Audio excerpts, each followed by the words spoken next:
Hello students, আজ আমি তোমাদের যারা নবোদয় বিদ্যালয় অথবা যে কোনো বিদ্যালয়ে প্রবেশিকা পরীক্ষা দিবে অথবা বিভিন্ন মেধা পরীক্ষা দেওয়ার প্রস্তুতি নিচ্ছ, এই ক্লাসটি স্পেশাল তাদের জন্যই।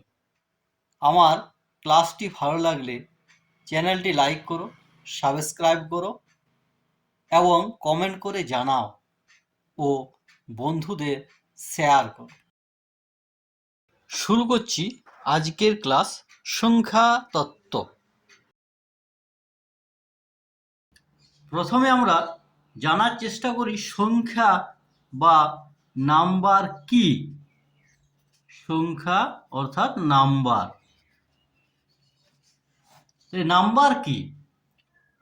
নাম্বার হচ্ছে আমরা ভারতীয়রা গণিতে 10টি প্রতীক দ্বারা সকল সংখ্যাকে প্রকাশ করে থাকি। এই 10টি প্রতীককে বলা হয় নাম্বার। এই প্রতীক চিহ্নগুলি হলো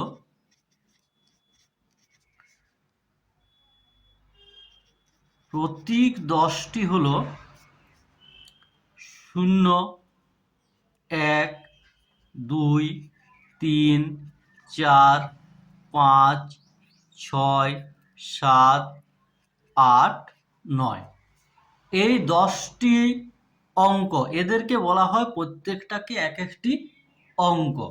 এই 10টি অঙ্ক দ্বারা সকল সংখ্যা, আমাদের ভারতবাসী যা নাম্বার আমরা ব্যবহার করি, সকল সংখ্যা এই 10টি প্রতীক দ্বারা প্রকাশ করা হয়। তাহলে আমাদের মোট অঙ্ক সংখ্যা হলো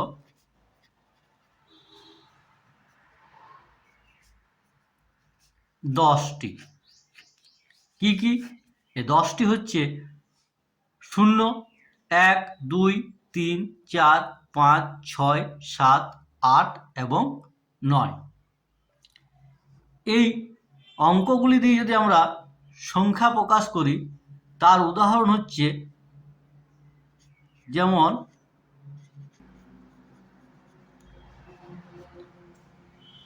যে কোনো 2টি, 3টি, 4টি, 5টি যতগুলি অঙ্ক নেবে, সেই অঙ্কগুলি দিয়ে আমরা বিভিন্ন সংখ্যা প্রকাশ করতে পারি। যেমন এক অঙ্কের সংখ্যা যদি একটা বলি, যে কোনো একটা সংখ্যা ধরো, এক অঙ্কের সংখ্যা 6, 7 এগুলো। আবার 2 অঙ্কের সংখ্যা যে কোনো 2টি সংখ্যা, এখানে যদি 5 আর 6 দিয়ে যদি লিখি তাহলে হচ্ছে 56। আবার 4 আর 8 দিয়ে লিখি তাহলে 84 হতে পারে। এরকম হবে বিভিন্ন সংখ্যা, 206, 1000। এটা হচ্ছে 4 অঙ্কের সংখ্যা, 3টা 0 আর একটা 1। তাহলে এইভাবে বিভিন্ন সংখ্যা আমরা প্রকাশ করে থাকি। এই সংখ্যাগুলিকে আমরা বিভিন্নভাবে ভাগ করি। এই সংখ্যাগুলি কিভাবে ভাগ করি? যেমন স্বাভাবিক সংখ্যা,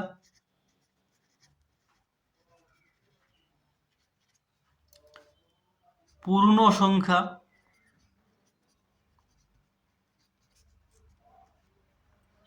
জোড় সংখ্যা,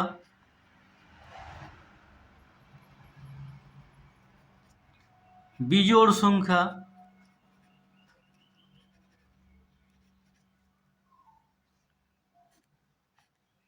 যৌগিক সংখ্যা,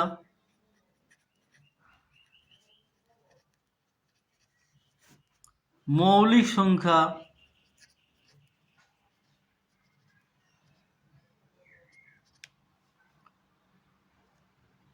ইত্যাদি। এরকম অনেক সংখ্যা আমরা এই সংখ্যাগুলিকে ভাগ করতে পারি। তাই যতগুলি আমরা সংখ্যা পাবো, সেই সংখ্যাগুলিকে আমরা স্বাভাবিক সংখ্যার দিকে, পূর্ণ সংখ্যার দিকে, জোড় সংখ্যা হতে পারে, বিজোড় সংখ্যা হতে পারে, যৌগিক সংখ্যা হতে পারে, মৌলিক সংখ্যা হতে পারে, এরকম বিভিন্ন ধরনের সংখ্যা পাওয়া যায়।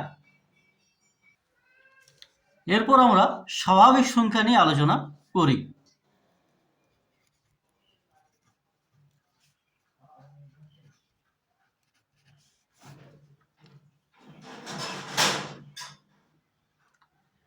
স্বাভাবিক সংখ্যা বা ইংরেজিতে বলা হয় ন্যাচারাল নাম্বার।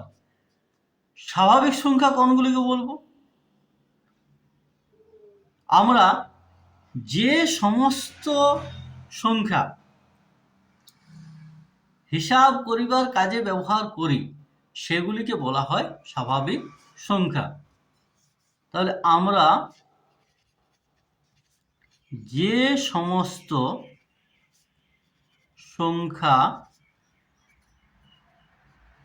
হিসাব করিবার কাজে ব্যবহার করি তাদের বলা হয় স্বাভাবিক সংখ্যা।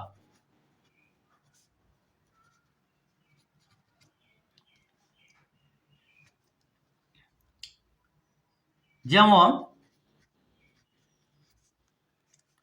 1, 2, 3, 4, 5, 6, 7, 8, 9, 10 করে অসীম পর্যন্ত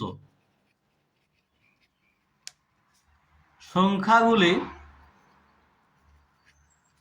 এগুলি সব হয়ে গেল স্বাভাবিক সংখ্যা।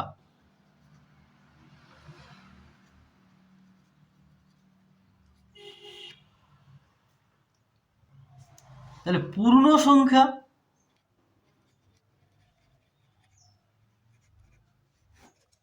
পূর্ণ সংখ্যা কি বা পূর্ণ সংখ্যা কোনগুলিকে বলবো? স্বাভাবিক সংখ্যাকে যদি আমরা 1, 2, 3, 4, 5, 6 এগুলো সবগুলিকে যদি স্বাভাবিক সংখ্যা বলি, তাহলে পূর্ণ সংখ্যা কোনগুলিকে আমরা বলবো? পূর্ণ সংখ্যা হচ্ছে ইংরেজিতে বলা হয় ইন্টেজার, ইন্টেজার অর্থাৎ অখণ্ড সংখ্যা। পূর্ণ সংখ্যা হচ্ছে গোটা গোটা অখণ্ড সংখ্যা। এই অখণ্ড সংখ্যা বা পূর্ণ সংখ্যা, পূর্ণ সংখ্যা আমরা কোনগুলিকে বলবো? পূর্ণ সংখ্যা হচ্ছে 0 এবং স্বাভাবিক সংখ্যা অর্থাৎ 1, 2, 3, 4, 5, 6, 7, 8 করে অসীম পর্যন্ত এই স্বাভাবিক সংখ্যাগুলির সঙ্গে যদি 0 যোগ করা হয়, অর্থাৎ 0 যদি ওর সঙ্গে থাকে, তাহলে এই সংখ্যাগুলিকে বলা হয় পূর্ণ সংখ্যা। তাহলে 0 এবং সকল স্বাভাবিক সংখ্যাকে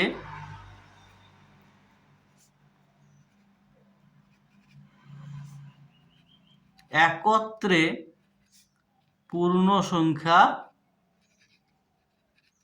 বলা হয়। যেমন 0, 1, 2, 3, 4, 5 ইত্যাদি অসীম পর্যন্ত।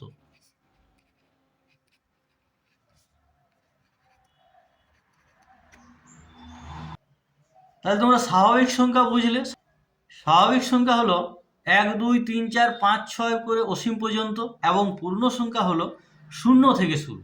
তাহলে স্বাভাবিক সংখ্যা 1 থেকে শুরু হয়েছে এবং পূর্ণ সংখ্যা 0 থেকে শুরু হয়েছে। তাহলে এই স্বাভাবিক সংখ্যা এবং পূর্ণ সংখ্যার যদি পার্থক্য বলা হয়, তাহলে স্বাভাবিক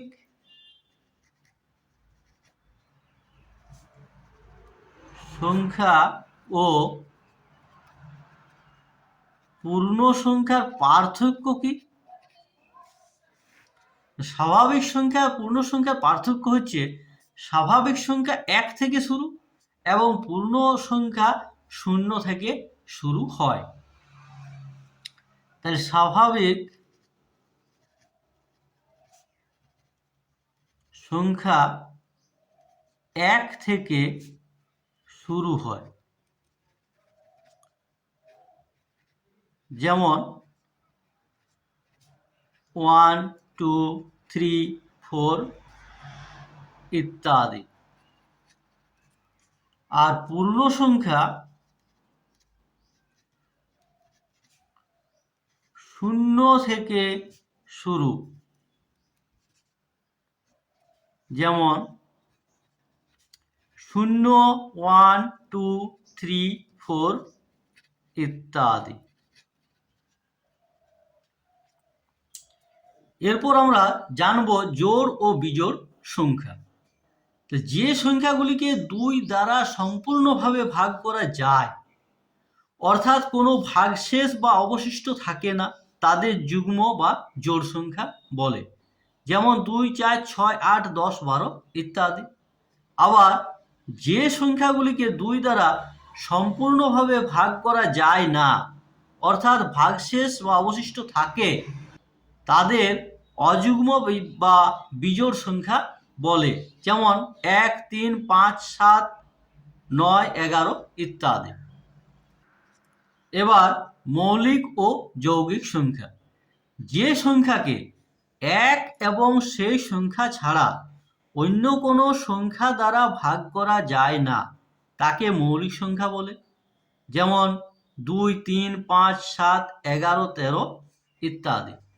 আবার যে সংখ্যাকে এক এবং সেই সংখ্যা ছাড়াও অন্য সংখ্যা দ্বারা ভাগ করা যায়, তাকে যৌগিক সংখ্যা বলে। যেমন 4, 6, 8, 9, 10 ইত্যাদি। জোড় বিজোড় ও মৌলিক ও যৌগিক সংখ্যা সম্পর্কে বিস্তারিত আলোচনা আমার ইউটিউব চ্যানেলে দেওয়া আছে। তোমরা প্লেলিস্টে গিয়ে ম্যাথ ট্রিক্সে গেলে এই ভিডিওগুলি দেখতে পাবে এবং এই ভিডিওগুলির ভিডিও লিঙ্ক আমি ডেসক্রিপশন বক্সে দিয়ে দিয়েছি, সেখান থেকেও দেখে নিতে পারো। এখন পর্যন্ত আমরা যেগুলি জানলাম, অঙ্ক হলো 10টি। অঙ্ক 10টি, 1, 2, 3, 4, 5, 6, 7, 8, 9 এবং 0। এই 10টি অঙ্ক দিয়ে আমরা সংখ্যাগুলি গঠন করতে পারছি এবং সেই সংখ্যাগুলিকে আমরা স্বাভাবিক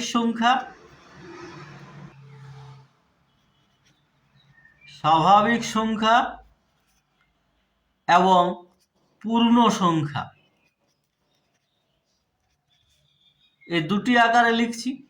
স্বাভাবিক সংখ্যা হচ্ছে 1 থেকে শুরু, অর্থাৎ 1, 2, 3, 4 করে করে অসীম পর্যন্ত।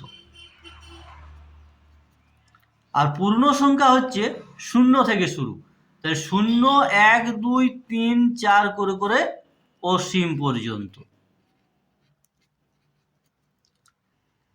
এই পূর্ণ সংখ্যাগুলিকে আমরা আবার ভাগ করেছিলাম যৌগিক সংখ্যা, মৌলিক সংখ্যা, জোড় সংখ্যা, বিজোড় সংখ্যা ইত্যাদিতে।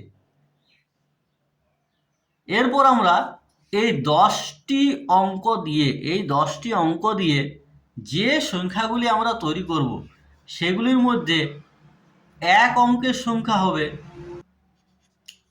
এক অঙ্কের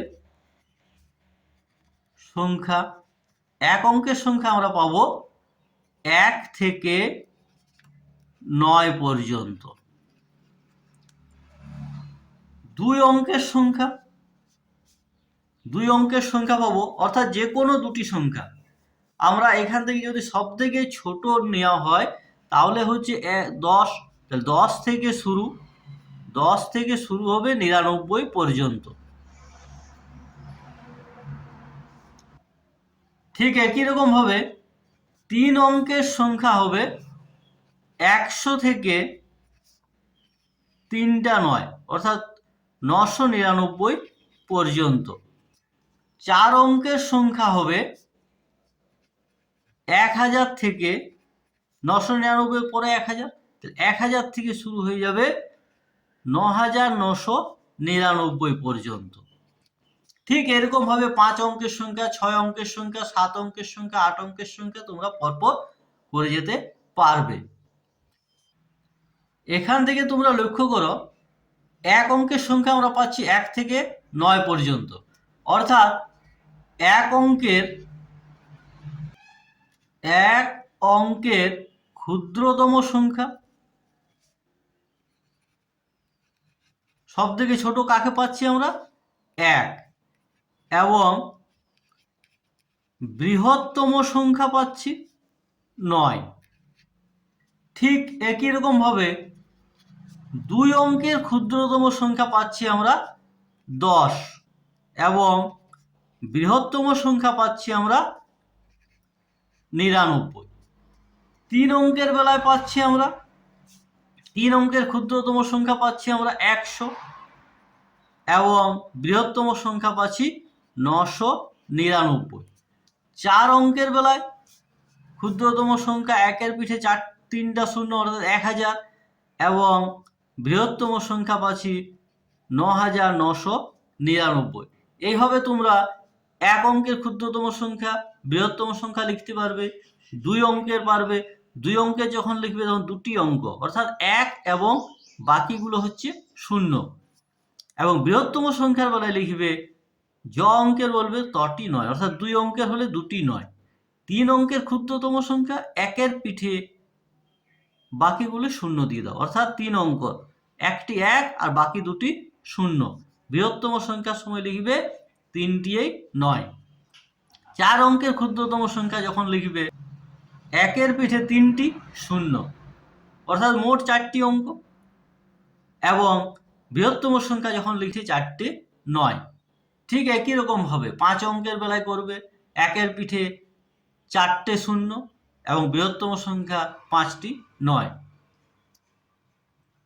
তাহলে তোমাদের ক্ষুদ্রতম এবং বৃহত্তম সংখ্যা সম্বন্ধে একটি ধারণা তৈরি হলো। এবার কিছুগুলি প্রশ্ন উত্তর নিয়ে আলোচনা করি। 1 নম্বর প্রশ্ন, তোমাদেরকে যদি প্রশ্ন করা হয় অঙ্ক সংখ্যা কয়টি? কয়টি অঙ্ক সংখ্যা পেলাম আমরা পেয়েছি অঙ্ক সংখ্যা 10টি। তাহলে আমরা অঙ্ক সংখ্যা পেয়েছি 10টি। প্রথম স্বাভাবিক সংখ্যা, তাহলে আমরা স্বাভাবিক সংখ্যা যেখান থেকে শুরু করেছি সেই স্বাভাবিক সংখ্যা আমাদের প্রথম শুরু হয়েছে কোথায়? প্রথম শুরু হয়েছে 1 থেকে। 1 অঙ্কের ক্ষুদ্রতম সংখ্যা, 1 অঙ্কের ক্ষুদ্রতম সংখ্যা আমরা পেলাম 1। 1 অঙ্কের বৃহত্তম সংখ্যা কত? 1 অঙ্কের বৃহত্তম সংখ্যা আমরা পেয়েছি 9। আবার 1 অঙ্কের সংখ্যা কয়টি? 1 অঙ্কের সংখ্যা হচ্ছে 9টি। কটি? 9টি। কি কি? দেখো, 1 অঙ্কের সংখ্যা হচ্ছে 1, 2, 3, 4, 5, 6, 7, 8 এবং 9। 10 হয়ে যাচ্ছে দুটি অঙ্ক। তাহলে 1, 2, 3, 4, 5, 6, 7, 8, 9 এই 9টি সংখ্যা হচ্ছে আমাদের 1 অঙ্কের সংখ্যা। পরের প্রশ্ন দেখো, 1 থেকে 10 পর্যন্ত মৌলিক সংখ্যাগুলি কি কি? তাহলে 1 থেকে 10 পর্যন্ত আমাদের যে মৌলিক সংখ্যাগুলি আছে সেগুলি হচ্ছে 2, 3, 5, 7। এই 4টি মৌলিক সংখ্যা হচ্ছে আমাদের 1 থেকে 10 পর্যন্ত।